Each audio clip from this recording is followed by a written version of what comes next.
NBA today. We've got a cast of thousands on deck. NBA champs Kendrick, Perkins, and Danny Green. Senior writer Tim McMahon. Senior insider Shams Charania is in the building with me.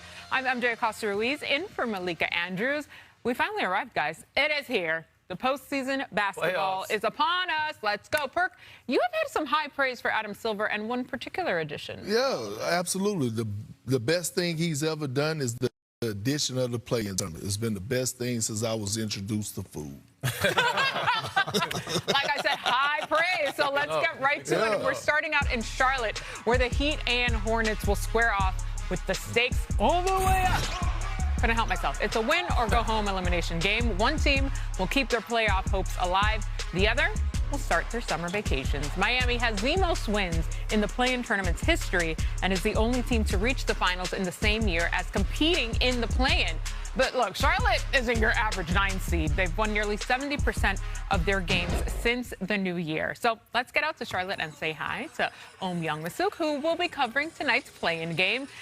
Great to see you. I heard you got crispy sneakers on, but no team outperformed their preseason win over-unders more than the Hornets. What is the biggest reason they've made it to this point? Well, you got to give LaMelo Ball some credit here for his basketball vision. Over a year ago, when he was on his way to the hospital for special surgery at 4 a.m., he was in a town car in Manhattan with general manager Jeff Peterson. Peterson asked him, hey, can you give me some intel on some draft prospects? What do you think? He highlighted a Duke prospect, not Cooper Flagg. He loved his basketball IQ, his ability to get to his shots. He thought he had elite shooting, and this is a month before the Hornets even knew they were drafting 4th overall. And then I asked LaMelo Ball, I said, hey, look, you guys got Khan. When did you know this team's going to be really good? When you were up by 30 in OKC at the beginning of January? He said, no. He said, back in August, when they first saw Khan get on the floor with the vets, they had some summer runs, and that's when Jeff Peterson told me they developed instant synergy between LaMelo Ball and Khan Knippel, and of course, they have taken off ever since. Without fail, the in-house entertainment squad always makes sure to check the audio of the music right when you go live, but you are crushing it. That's just an indicator of what the atmosphere will be like tonight. But yeah, now that they have arrived, how far does Charlotte believe that they can go?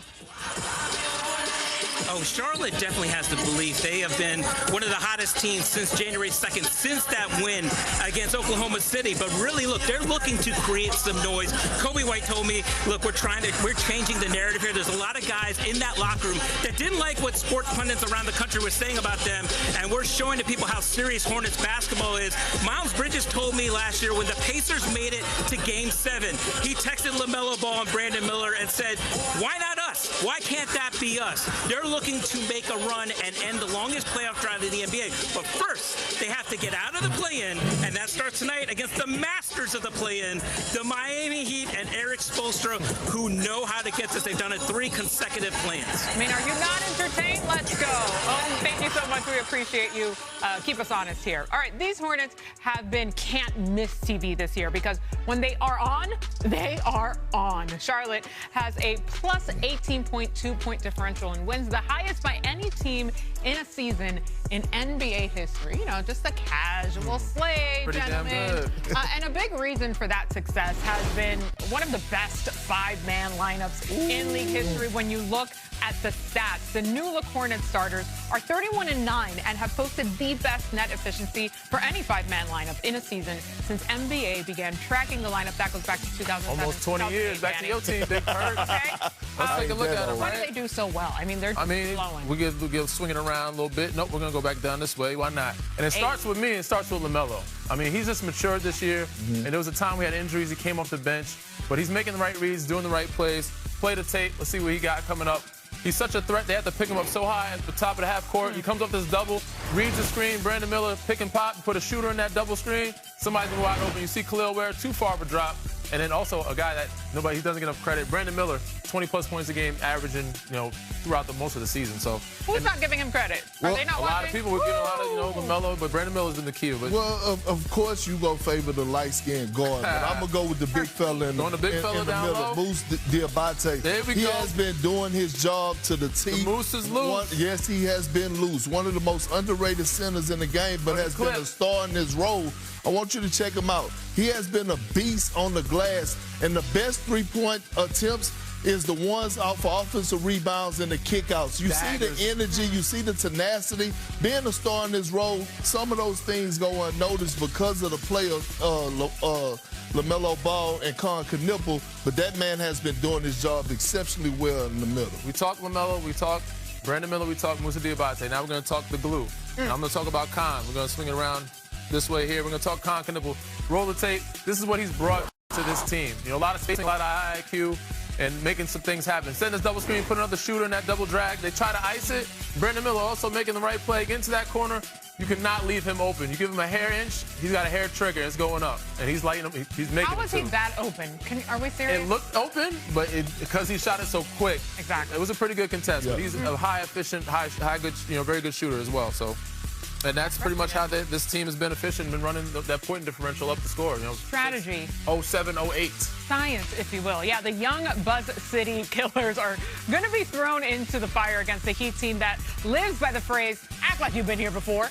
Just check out the difference in playoff experience between the top 7 scorers on Playing each Kings. team. The Heat have 278 games of playoff experience, while the Hornets, 0. So in a single elimination game where the difference in experience is so one-sided, Tim, do you think LaMelo Ball and the Hornets are ready?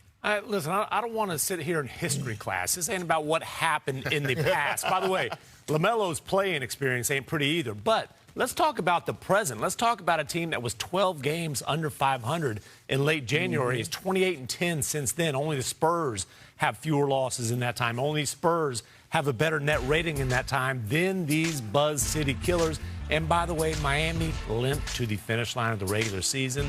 That defense has been an absolute disaster, including giving up 136 to LaMelo Ball and company their last trip to Charlotte. So, yeah, I do think that the Hornets are ready for this challenge.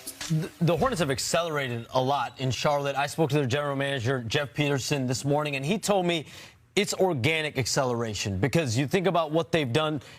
They have so much of their draft capital. They've got 7 first-round picks moving forward over the next 7 years. They've got 14 second-round picks. They've got financial flexibility. They haven't made this all-in trade yet, but they've organically built it. And Jeff Peterson told me we're going to continue to do it the right way. We're not going to take shortcuts here.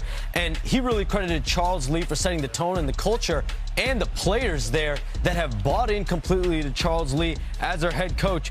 And Tim spoke a little bit about how great they've been. 11-22 they were on January 1st. Since then, 33-16. That's the 6th best record since then. They're 1st in offense, 5th in defense. They're 5th in net rating. And even maybe most importantly, LaMelo Ball has played all 49 games in that second half of the season since January 1st. And it seems like, well, not seems like, they have culture. They have established a foundation there. But let's not forget about the Heat culture. And I get it, right? They call themselves the play-in king, but, you keep playing with that stove, sooner or later you're going to get burned, right? And I'm looking at them, and I'm like, I don't want to sleep on them or disrespect them because, they have a guy in Tyler Hero that could light you up and go for 35 or 40 on any given night, right? You have a Norman Powell who has taken his level of play over the last 2 seasons on the offensive end to another level. But it's time for us to highlight and call out Bam in a good way. Yeah. Like, I'm ready. This is one of those stages where I'm ready to see if he's ready to dance. And when I say dance, like, can he show the world that I'm a guy that could, in a moment like this, I could be offensively aggressive and go out here and give you a 40-piece. We saw him score 83, but he's only averaging 20 on the season. I think this is a perfect time for Bam to not only show the world, but also show Pat Riley and their exposure to Miami Heat that he can be a reliable franchise guy that they could depend on for the near future. So when you have a stage like this in this beautiful play-in setting, I'm looking for Bam to be aggressive, at least 20 to 25 shot attempts. For sure, and you better believe Miami's listening to everything that everybody's saying and that all the cards are stacked against them. Everybody's believing that Charlotte's going to come out this game tonight with a win. with the exception of Not me, guys. She's a homer. But they're going to have a chip on their shoulder tonight, and then they're going to come to play. So it's going to be a fun game to watch. The chip is a boulder for sure because the Heat are in the play-in tournament for the 4th straight season. They have won 4 play-in games overall, most by any team, and advanced to the finals out of the play-in back in 2023. And yeah, you said it, Perk. Tyler Hero says the Heat are the play-in kings, but I'm not sure it has landed the way that he wants to because actually, Bam Adebayo was the one who said weeks ago, I'm tired of being in the play-in, right? Shams, what's at stake here for the Heat if they don't win tonight? The Heat, Pat Riley, it's clear around the NBA when I talk to rival executives, Pat Riley wants his whale, his shark, his tiger, whatever animal you want to use to describe it. He went out last summer. They made offers for Kevin Durant. They didn't land Kevin Durant. He ended up in Houston. At the deadline, they made offers for Giannis Antetokounmpo. They offered Tyler Hero, Khalil Ware, a bunch of draft capital, from my understanding. The Bucks didn't obviously move Giannis, and so they'll be back in the Giannis hunt, and then whatever star they can find that becomes available to see. Can we get that number one guy? Because we know Bam Adebayo is this franchise's cornerstone, but just the understanding of finding that number one option, that offensive juggernaut that they can depend on nightly to be that dude. 100%. Cautiously optimistic. My thing is, if you can't find that well, right, at what point do you say, you know what, let's rebuild and start over? Because if you're the Miami Heat fans, aren't you tired of being in the middle all the time? Yeah. Aren't you tired? Like we just said, they've been in the play-in tournament over the, last 4 seasons. Like that like you don't want to be in that mix. Like at some point you want to be a contender. If you can't land that well, what's the next option? No question. All right, coming. I don't think anybody had this matchup on their bingo card heading into the season. Tonight, we will have the Blazers and Suns squaring off with the 7th seed on the line.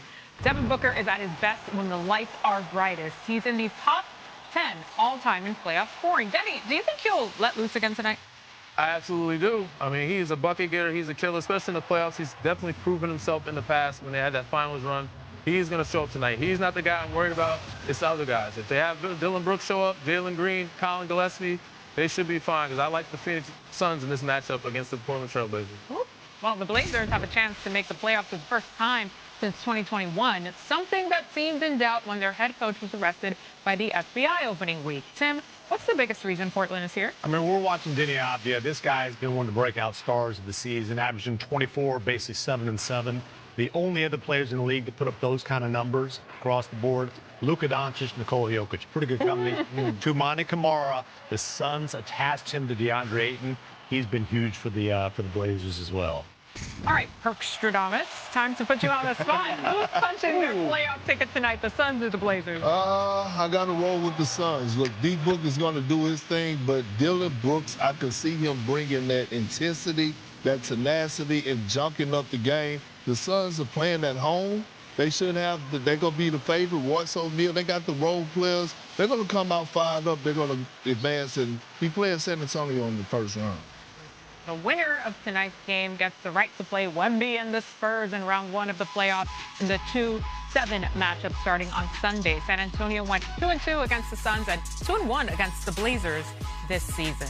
So there haven't been many playoff debuts that have had as much anticipation as Victor Wembanyama. So let's take a look back at some notable first postseason games by number 1 pick, starting with 94 Shaq dominating the Pacers with 24 points, 19 boards to go with 5 blocks. Shaq, too. In 1998, Tim Duncan burst onto the playoff scene with 32 points, 10 rebounds to steal Game 1 in Phoenix.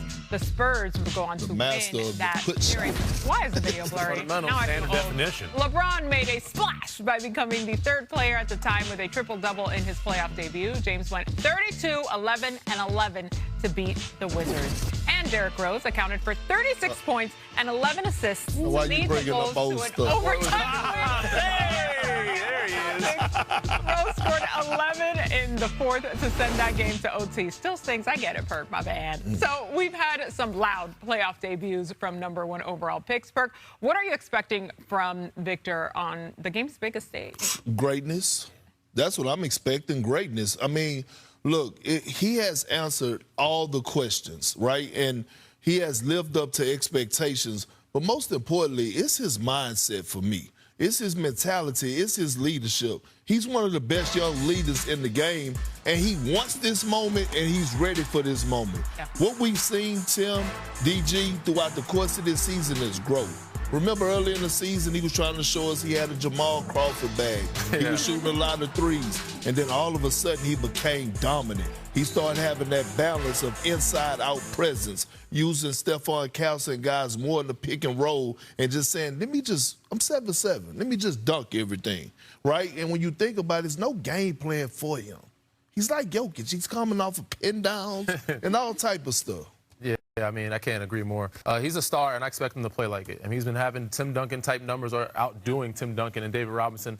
The lights are bright. This is where the stars show up. He is going to show up and show out because of his mindset. And, you know, we see the Giannis clip every time, and it kind of gives me chills. Like, you know, talent is great, but talent doesn't make you great. Right. You know, it's about your approach, your obsession. And he's one of those guys that is obsessed with the game, his competitiveness, his nature, his mindset. He's going to go out and just play free, and he's going to have a 32-10 type of night. And this is not a dude who is scared of spotlight. He seeks the spotlight. He loves the stage. He realizes he has the potential to be one of, if not the best player ever to play this game, and he's determined to squeeze every bit out of that potential. And look, he's played on huge stages before. This guy played in the Paris Olympics as the centerpiece of the French national team. He balled against Team USA in a gold medal game under those circumstances. The Thunder were 25-1 coming into the NBA Cup semifinals. Then they ran into this guy who put on a show. He loves the bright lights. This dude's going to ball in the playoffs. When you look at the potential matchup here with the Suns or Blazers, is there one team, Perk, that could give Wemby more trouble than the other? Well, Tim, the Suns. You don't want Dylan the villain to find that rib, that tender little rib. But you know what? I would actually love to see that because we know with Dylan, he loves poking the bear, and I would love to see him piss Wemby off, right? Wemby is already mean, but let's like to piss him off to another level. But you just want to see great competition. Right? You want to see the stars go at it. I want to see Devin Booker back into the postseason again. I want to see him matched up with a Stephon Castle because, again, although Wemby, and we should be highlighting him, there's a lot of other stars that could go off as well, like a De'Aaron Fox who went toe-to-toe with a Steph Curry in the 7-game series when he was in Sacramento. There's a reason why they were 2-2 against Phoenix, and the point differential was a lot different because they have a lot of bodies like Iguodala, Ryan Dunn, Royce O'Neal, Dylan Brooks. They can throw many different guys at Wemby and company to make this a physical matchup. Yeah, they might have to tag team him a little wrestle match. Good luck. Speaking, Steph Curry is prone to go off at any time, and the play-in is no exception. Nobody has more 35-point games in the tournament than the two-time MVP, and he has the highest average of anybody to make multiple appearances on this stage. The problem is, Steph and company are in the play-in probably a little more than they would like to be. This marks the third straight year they've been here. This time around, the Dubs face Kawhi Leonard and the Clippers on the road in a win-or-go-home elimination game. We welcome in four-time NBA champion Draymond Green to the show. So good to have you here, Draymond. Thanks for coming by. No problem. Thanks for having me on. Okay, so it was a tough regular season for the Warriors with injuries, of course. But even with that, you find yourselves in control of your own destiny, just 2 wins away from making the playoffs. How do you feel heading into the play-in tournament? I feel good heading into the play-in. You know, to have Steph back, have Al back. Obviously, you know, we're missing Jimmy. Missing Moses, but to just have, you know, some of the guys back, especially two guys that's as important as Steph and Al, you feel good going into the play-in tournament. I've been in these play-in games, I think maybe 3 times now. They always feel like playoff games. They are there's going to be playoff intensity. And when you are, as a competitor, when you're faced with playoff intensity, competitors rise up. And so I'm looking forward to the opportunity. Our team's looking forward to the opportunity. As you said, we control our own destiny. So go out there, put 2 great games together, and let's try to get that 8 seed. You and Steph Curry are 2 of the longest active tenured duo in the NBA. What would it mean to get another playoff run with Steph, especially with all the challenges this season? It would mean a lot. You know, number one, we don't know how many we have left. How many opportunities do we have to do this again? And so each one you have to cherish. You know, anytime I'm able to take the court with Steph Curry and compete at a high level, it's been my honor my entire career, and it's one I take for granted. Not everyone get to play with all-time greats, the likes of Steph, especially you then add in the demeanor that he has, what he brings to the table, who he shows up as every day. It's a really, really special thing. And so still playing at an extremely high level, and we want to make sure that we can capitalize on that and put ourselves in the best position we can to win with the circumstances that we've been dealt. You touched on this, too. You've played in more games for Steve Kerr than any active player has played for any coach. I mean, Steve's contract does expire after this season is over. Has the thought that this could maybe be the last run with Kerr at the helm of the Dubs crossed your mind yet? No, because I know Steph Curry still wants to continue to play. I want to continue to play. But more importantly, I know Steph doesn't want another coach. I would say to myself, but I don't mean that as much as Steph does. Like, when you've been through what we've gone through, the success that we've had, like, what's Steph going into year 18? Year 18, you're like, oh, we're going to get a new coach now. No one wants that, And so what Steve has brought to this organization, his winning ways that he brought to this organization, the success, we won 4 championships under Coach Kerr. There's, 26 franchises that doesn't have 4 championships? Right. And we have 4 with this head coach. He's written his ticket. Yeah. He's written the ticket. He's done everything he's needed to do to deserve to leave when he's ready. And I know Joe, Peter, they're very honorable. They're very loyal guys. And more importantly, they're very smart guys. And when you have someone that has had the success that Steve Kerr has had, you're talking a Hall of Fame. If he stops today, he's a Hall of Fame coach. And he came here to an organization that had not won a championship in 40 years, since 1975. And he delivered that in year 1, and then in year 3, and then in year 4. Like, that's unheard of. And so you don't, I think oftentimes in this league, everybody's always looking at the other side thinking it's greener. And then when they get on the other side and they realize all the grass is brown and it's dead and there's no sprinkler system, and the sun doesn't rise on that side, it only sets on that side, then everybody want to look back like, man. And now you start this cycle of 4 coaches in 4 years. You start this cycle of having 6 coaches over 8 years.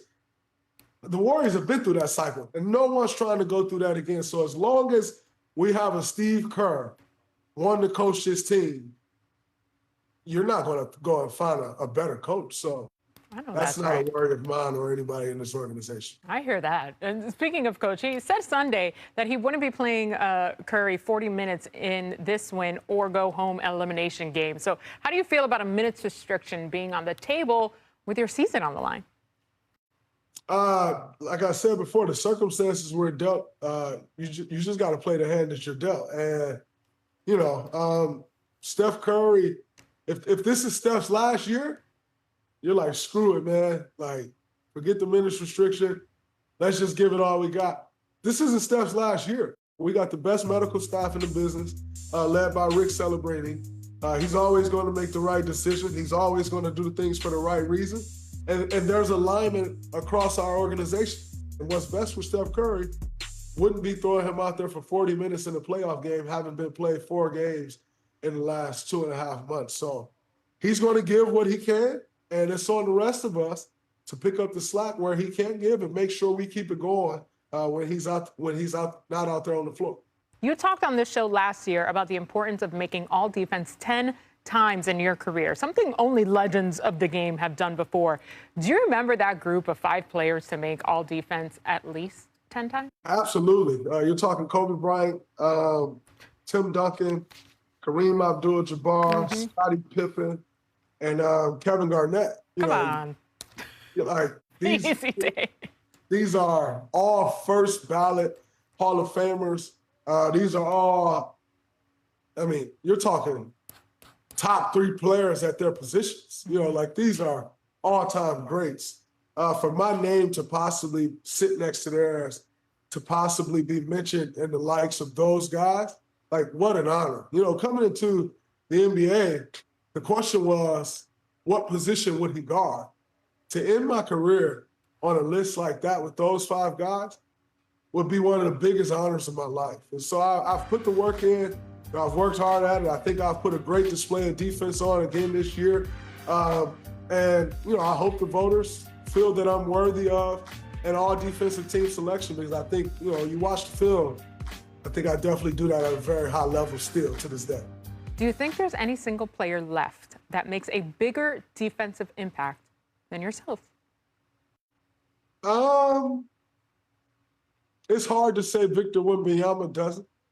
Just the way, I think one thing that I do defensively that, you'll never be able to quantify is I'm a positional defender, so I'm not giving you your spots that you want to get to. I like to deter shots. I'm not Victor Wembanyama's height, right? So I'm not going to block every shot. Right. So I want to get myself into a spot to where you can't even get to the shot. And I think that type of anticipation is sometimes tough to quantify. Well, when you look at a Victor Wembanyama, he is one that does that same thing, but in a different way. Because all of a sudden, a guy gets to the hole, and whereas you usually just take that shot, you see a lot of times guys see him in the area, they just dribble the ball out, right? Mm-hmm. And so to sit and say today that my defense is more impactful than Victor Wembanyama's, I think that would be a lie, and I've never been one to not be honest. So I wouldn't put myself above him, but I wouldn't put myself below anyone else. Is there anybody on the offensive side of the ball that's more dangerous than Steph? No, I don't think there's anyone on the offensive side of the ball that's more dangerous than Steph. We see Steph get guarded differently than anyone in the NBA. You're talking people grabbing him, holding him, sending 2 and 3 people at him. No one draws that type of attention in the NBA when they don't have the ball. People are terrified of him, and he doesn't have the ball, and he can't score.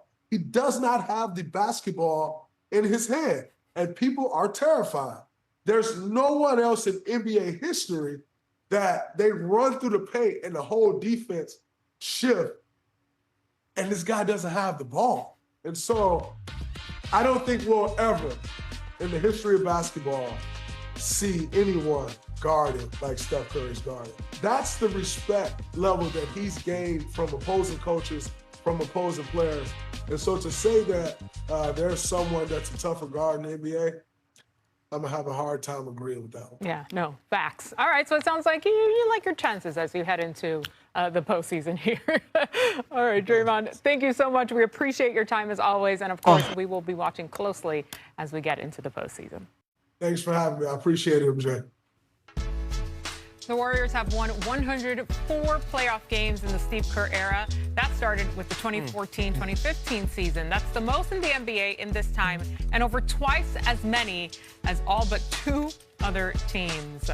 Welcome into our senior writer, Anthony Slater, joining us here in LA with the Warriors in town, of course, for tomorrow's play-in game. No one has more playoff experience than this team, but they have a very difficult path truly ahead of them. Slater, how are they approaching this matchup? Well, they're not trying to get into the playoffs, right? Draymond's going to guard Kawhi, and he's going to try to have a good defensive night and then probably tell us all about it afterwards. And, hopefully the voters, for him. Swing his way a little bit.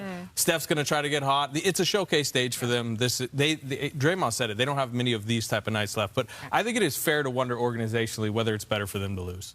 Because I'll give you an example. Last year I covered the 9-10. Dallas Mavericks were in that game. They won it. They then played the final playing game, lost. Memphis gets swept by the Thunder. Dallas keeps their lottery odds, jumps up, gets Cooper Flag. If the Warriors lose, they keep their lottery odds, 9.4% chance to jump up in the top 4 of this draft. If they win their way into the play-in, they lose those lottery odds, and then they get the Oklahoma City Thunder in the first round. Our graphics guys right here. Better chance to get 9.4 chance to get into the top 4 or to beat the Thunder. What do y'all think? Yeah, I mean, I'll go with 9.4. Because you're not beating the Thunder, not with this group, especially with Steph Curry on minute restriction, also Al Horford, Porzingis. And I agree with Draymond. He is the hardest guy to guard, and that gravitational pull that he has is unbelievable. Nobody in history will ever have that. But they just don't have enough around him right now to get it done. Jimmy Butler.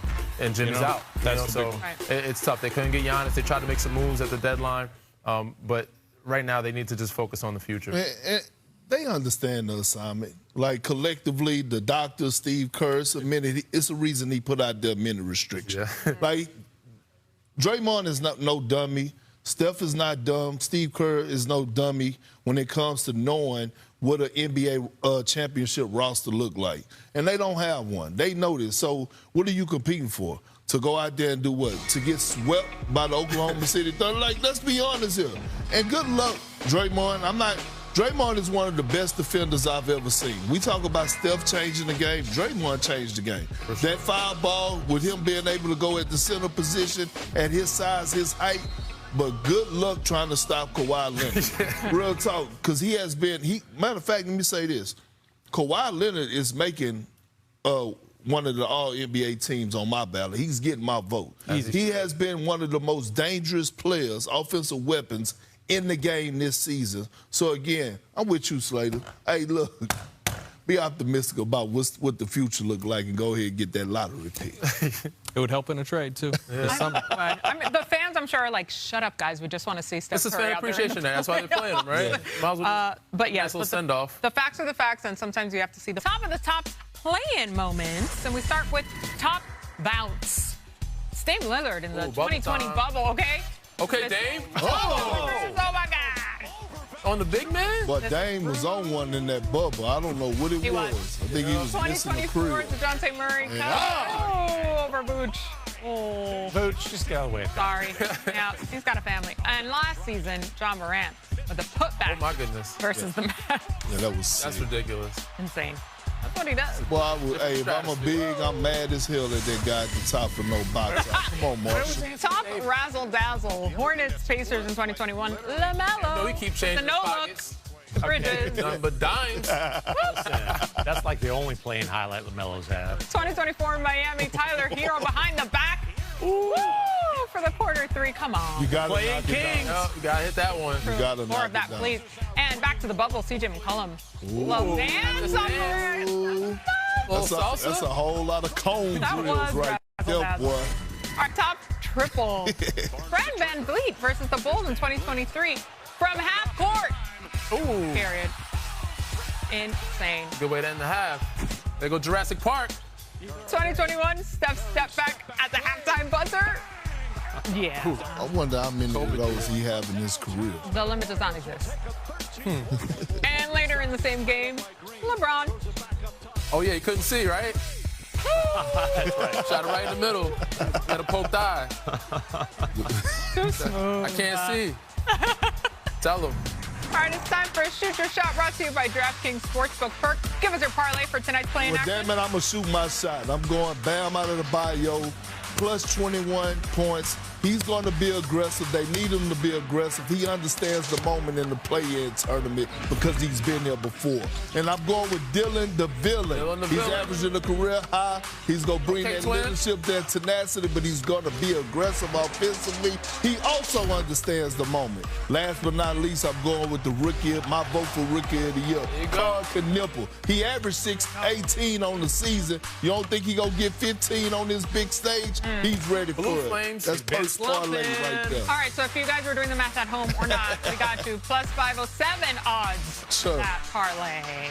Make All you a right, bag. DraftKings Sportsbook, all customers can get a profit boost every day of the NBA playoffs. Download the app and use promo code SCREEN when you sign up. It's been 10 years since Charlotte made the playoffs. Let's flash back to 2016. You guys remember this one? Yeah, when the fan was talking trash to D-Wade. Purple shirt They dude. kick people out. Versus. D-Wade said, no, I got it. Don't worry about it. Keep him in the game. I mean, Leave him right there. That man is on the court. Talk trash. Well, here's the problem to the fans, right? You are not the one that has to deal with these guys.